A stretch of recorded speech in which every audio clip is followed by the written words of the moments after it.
আবু বক্করের সাথে ইসলামের পথে।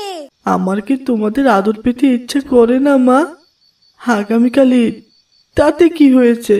আমার তো শুধু ঈদ আসে আর ঈদ যায়। কখনো কেউ ঈদে নতুন জামা কিনে দেয় না, কেউ আদর করে আমার জন্য সেমাই রান্না করে না। আচ্ছা বাবা, তুমি থাকলে কি আমাকে নতুন জামা কিনে দিতে? মা গো, ঈদের দিনে তুমি নিশ্চয়ই আমার জন্য মজার মজার সেমাই রান্না করতে। ভাই, ওই দেখো চাঁদ, তার মানে আগামীকাল ঈদ। হ্যাঁ ভাই, রোজা শেষ হয়ে গেল, আবার 1 বছর পর রোজা। একটু মন খারাপ লাগছে, আবার ভালোও লাগছে। আগামীকাল ঈদ। চলো তাড়াতাড়ি বাসায় যাই, মাকে বলতে হবে চাঁদ দেখে গেছে। বাসায় সবাই একসাথে অনেক মজা করবো আজ। ভাই, আগামীকাল তোমার প্ল্যান কি? কাল সারা দিন ঈদের দিনে সুন্নত আদায় করার চেষ্টা করব ইনশাল্লাহ। কি কি সুন্নত আদায় করবে ভাই? প্রথমে ভোরে উঠে ফজর নামাজ জামাতে আদায় করব, এরপর মিসওয়াক করে ভালোভাবে গোসল করে সুন্দর পোশাক পরে সুগন্ধি নিয়ে সবার আগে ঈদগাহে যাওয়ার চেষ্টা করব ইনশাল্লাহ। সারাদিন সামর্থ্য অনুযায়ী দান খয়রাত করব। আমার বাসা থেকে তো ঈদের মাঠ একটু দূরে, তাই ভেবেছি সাইকেল নিয়ে ঈদের নামাজে যাবো ইনশাল্লাহ। পায়ে হেঁটে ঈদগাহ যাওয়া সুন্নত ভাই। আমাদের নবী ঈদগাহ যেতেন পায়ে হেঁটে, এক রাস্তা দিয়ে যেতেন আর ফিরে আসতেন অন্য এক রাস্তা দিয়ে। তিনি ধীর স্থির ভাবে হেঁটে উচ্চ স্বরে তাকবীর পড়তে পড়তে ঈদগাহে যেতেন। এটা মুস্তাহাব ভাই। ভাই, ওই দেখো, মাদ্রাসার ওই হোস্টেলের রুমে আলো জ্বলছে। মাদ্রাসা তো এক পাশ আগেই ছুটি হয়ে গেছে, কিন্তু ওই রুমে আলো জ্বলে কেন? নিশ্চয়ই জিনের ব্যাপার ওটা। চলো তো কাছে যেয়ে দেখি। না ভাই, আমার ভয় হচ্ছে। দুষ্ট জিন ছাড়া কিচ্ছু হবে না ওটা। আরে ভাই চলো তো দেখি, কি বলছো এসব? তুমি এত ভীতু কেন?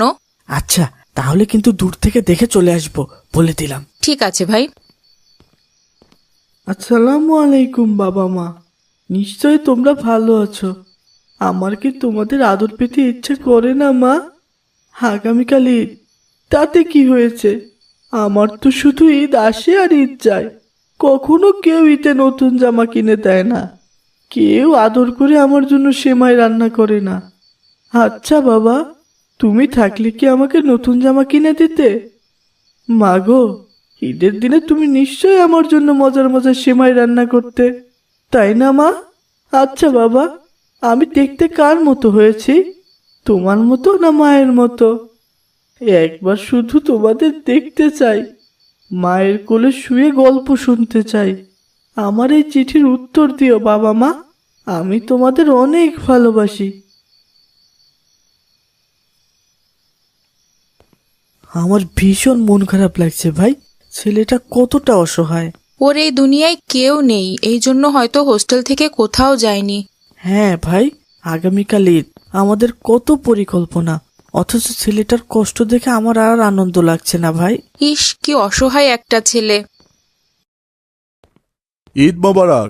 ঈদ মোবারক বাবা। ড্রয়িং এ চলো বাবা, দেখো আমার অফিসের কলিগ এসেছেন, তোমাকে দেখতে চাচ্ছেন। চলো বাবা। আসসালামু আলাইকুম চাচা। ওয়ালাইকুম আসসালাম। কেমন আছো বাবা?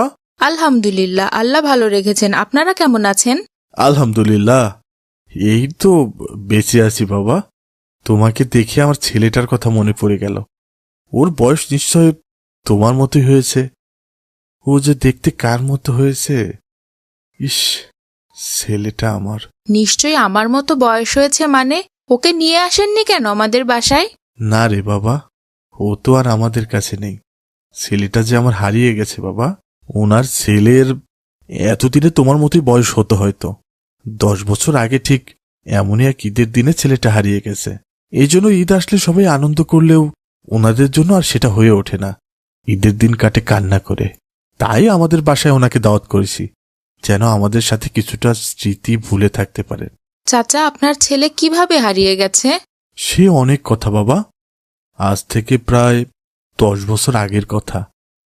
খোকা তখন একটু একটু হাঁটতে পারে। এক ঈদের দিনে খোকাকে নিয়ে আমি আর তোমার চাচি ঘুরতে বের হয়েছিলাম।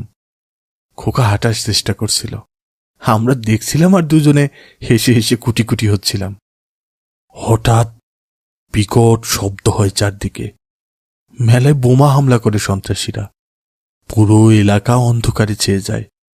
আমি আর তোমার চাচি মাটিতে লুটিয়ে পড়ি। যখন জ্ঞান ফেরে তখন দেখি আমরা দুজনেই হাসপাতালের বেডে। তারপর আর কখনো খোকাকে খুঁজে পাইনি বাবা, অনেক খুঁজেছি, আর পাইনি।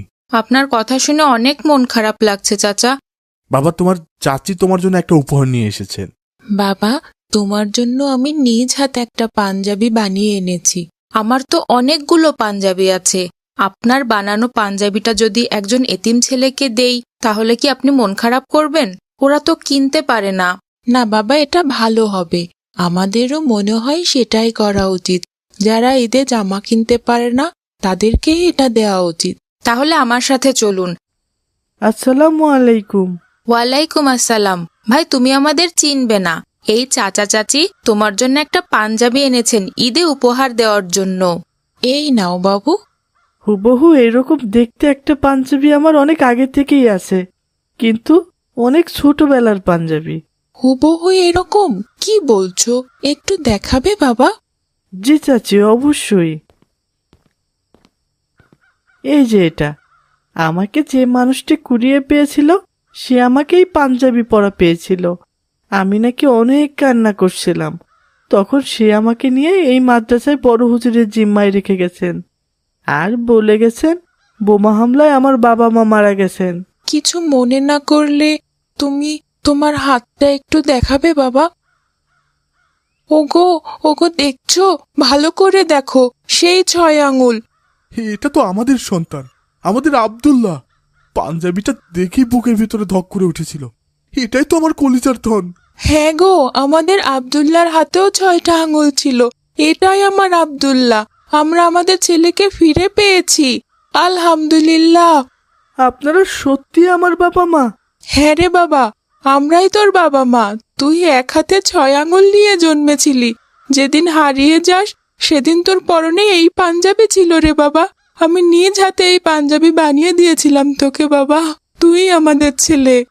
হে আল্লাহ, তুমি রহমানুর রহিম। তুমি আমার বাবা মাকে ফিরিয়ে দিয়েছো। আমার বাবা মা বেঁচে আছেন, আমার আর কিচ্ছু চাই না। তুমি সত্যি মহান আল্লাহ, তুমি সত্যিই মহান। এক ঈদে আমি আমার আব্দুল্লাহকে হারিয়েছিলাম, আল্লাহ তুমি 10 বছর পর আরেক ঈদে তাকে ফিরিয়ে দিলে। আলহামদুলিল্লাহ আল্লাহ, আলহামদুলিল্লাহ। আজকে থেকে আবার আমাদের ঈদ শুরু হলো আল্লাহ। তুমি আমাদের জীবনে ঈদ ফিরিয়ে দিলে, তোমার শুকরিয়া করে শেষ করতে পারবো না আল্লাহ। আলহামদুলিল্লাহ আল্লাহ, আলহামদুলিল্লাহ। আলহামদুলিল্লাহ, আলহামদুলিল্লাহ।